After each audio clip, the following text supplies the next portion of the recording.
तो यार एक दीवाने की दीवानियत जो है थिएटर्स में आज रिलीज़ हो चुकी है, जिसमें मेन लीड में हर्षवर्धन राणे और सोनम बाजवा देखने को मिलते हैं। इस पिक्चर को मिलाप मिलन जावेरी ने बनाया है, जिनका मूवीज़ बनाने का ट्रैक रिकॉर्ड थोड़ा ऊपर नीचे ही रहा है और वो एक स्पेसिफिक काइंड ऑफ ऑडियंस के लिए मूवी बनाते हैं। उनकी एक सेट टारगेट ऑडियंस है, एक सेट तबका है जिनके लिए वो पिक्चर बनाते हैं और ये पिक्चर भी उन्हीं को टारगेट करके बनाई गई है। और अगर मैं बात करूँ पिक्चर की कहानी की, तो पिक्चर की कहानी से लेकर एंडिंग तक सब बात करेंगे हम इस वीडियो में स्पॉयलर्स होने वाले हैं, तो एक स्पॉइलर वार्निंग के साथ चलिए शुरू करते हैं। तो कहानी हमें देखने को मिलती है विक्रमादित्य भोसले की, जो कि एक यंग पॉलिटिशियन है जिसका शहर में काफ़ी दबदबा है, उसके फैमिली का भी काफ़ी दबदबा है। अपने बाबा के साथ मिलकर वो आगे आया है और वो एक अपनी मर्जी का मालिक टाइप कैरेक्टर है, जिसको जो चाहिए वो चाहिए वाली मेंटालिटी वो कैरी करता है और वो हर जगह लोगों को बताता फिरता है कि बचपन में उसके और उसकी माँ में से किसी एक को ही डॉक्टर बचा सकता था। हालांकि उसके बाबा ने उसकी माँ को चूज़ किया था, लेकिन स्टिल उसकी माँ नहीं बच पाई और वो बच्चा बच गया और वो आज इतना बड़ा हो गया है। और दूसरी तरफ हमें हमारी दूसरी मेन लीड देखने को मिलती है, जिसका नाम है अदा, जो कि एक बॉलीवुड स्टार होती है और उसकी पर्सनैलिटी ये दिखाई गई कि बॉलीवुड में काफ़ी फेमस है, उसके काफ़ी सारे फ़ैन हैं और वो बहुत बड़ी सुपरस्टार है। अब एक दिन एक एयरपोर्ट पर इन दोनों के पास क्रॉस कर जाते हैं और जैसे विक्रमादित्य अदा को देखता है, उसको पहली नज़र का प्यार हो जाता है। और फिर पूरी फिल्म इस बारे में ये कि कैसे विक्रम जो है अदा को पाने की कोशिश करता है और अदा उससे दूर जाती जाती है। अब ये फिल्म ना दो हाफ्स की कहानी है। फर्स्ट हाफ में हमें थोड़ा सा पॉजिटिव कैरेक्टर दिखाया गया अदा को और हमें देखने को मिलता है कि कैसे विक्रम जो है अदा को मतलब अदा के करीब आने की कोशिश करता है। कैसे पहले वो उसे एक आर्मी कैंप में लेके जाता है और उस आर्मी कैंप में ही विक्रम अदा को बताता है कि वो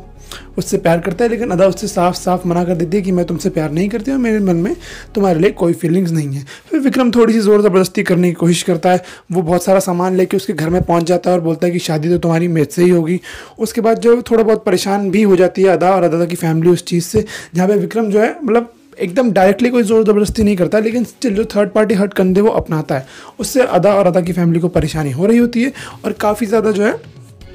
एम्बैरेसिंग माहौल होता जाता है अदा और उसकी फैमिली के लिए। अदा जो है इन सब चीज़ों से परेशान हो जाती है और वो एक दिन एक बहुत ही बड़ा कदम उठा लेती है, जहाँ पे वो विक्रमादित्य की एक रैली में जाती है, उससे माइक छीनती है। माइक छीनती क्या है, उसको पोडियम से थोड़ा साइड करती है। विक्रम खुद ही साइड हो जाता है और अदा जो है आके जो है सबके सामने बता देती है कि ये जो आपका विक्रमादित्य है ये मुझसे बहुत ज़्यादा प्यार करता है, लेकिन मैं इससे बिल्कुल भी प्यार नहीं करती। इसने मेरी ज़िंदगी जो है ख़राब कर दी है, मेरे को बहुत ज़्यादा परेशान कर रहा है और मैं यहाँ पे ऐलान करने आई हूँ कि जो भी मेरे लिए विक्रमादित्य को मारेगा I spend one night with him. तो ये बहुत ही शॉकिंग रिवील हमें देखने को मिलता है इस फिल्म के फर्स्ट हाफ के एंड में, यानी कि इंटरवल से पहले जस्ट ये रैली वाला सीन हमें देखने को मिलता है, जहाँ पे अदा अपनी ये शॉकिंग स्टेटमेंट दे देती है। ऑडियंस के लिए भी थोड़ा सा शॉकिंग स्टेटमेंट था। मैंने सुना था इसके फर्स्ट हाफ के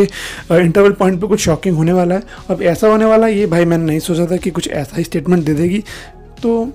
स्टिल हमें अगले हाफ में देखने को मिलता है कि स्टेटमेंट के रेपरकशंस क्या हैं और अगले हाफ में ना डायनामिक्स थोड़े से चेंज हो जाते हैं, जहाँ पे हमें डायरेक्टर ने ऐसा दिखाने की कोशिश करी है कि जो अदा है वो थोड़ी सी नेगेटिव साइड पे लीन कर रही है, जहाँ पे जो हमारा आशिक है वो तो सिर्फ अदा को पाना चाहता है, लेकिन अदा जो है उसके साथ बुरा होते हुए देख रही है, लेकिन स्टिल उसे 1% भी फ़र्क नहीं पड़ रहा है। और हमें हमारे मेन कैरेक्टर के मन में थोड़ी हमारे मन में हमारे मेन कैरेक्टर के लिए थोड़ी सी सिंपैथी जगाने की कोशिश करी गई है।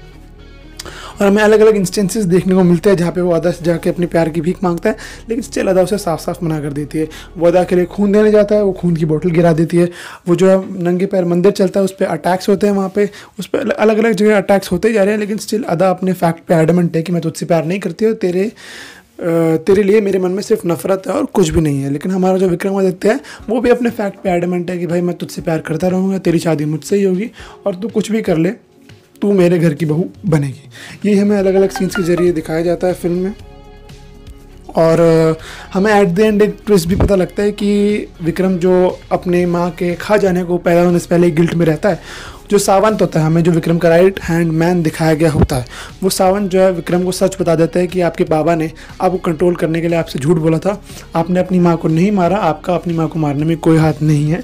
और जब ये फैक्ट विक्रमादित्य को पता लगता है तो वो अदा के घर जाता है और उससे जाके सॉरी बोल देता है और उसको एक बात बताता है कि देखो मैं ज़िंदगी भर इस गिल्ट में जीता रहा कि मैंने अपनी माँ को मार दिया, लेकिन ऐसा नहीं है। मेरे बाबा ने मुझसे झूठ बोला, मुझे कंट्रोल करने के लिए, पावर के लिए, सत्ता के लिए, और अब मैं इस पावर और इस सत्ता को ठुकराता हूँ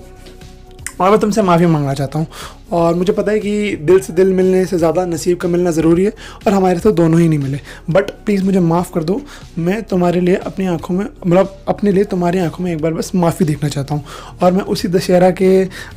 ग्राउंड में जा रहा हूँ जहाँ पे हो सकता है कोई मुझे गोली मार दे तुम्हारा आशिक, लेकिन स्टिल अगर तुमने मुझे माफ़ कर दिया ना तो मुझे वो मरना भी गंवारा है। उसके बाद जो है जो विक्रमादित्य के बाबा होते हैं वो सावंत को फ़ोन करते हैं, बोलते हैं कि देखो अगर उस ग्राउंड में जहाँ पे रामलीला हो रही है वहाँ पे अदा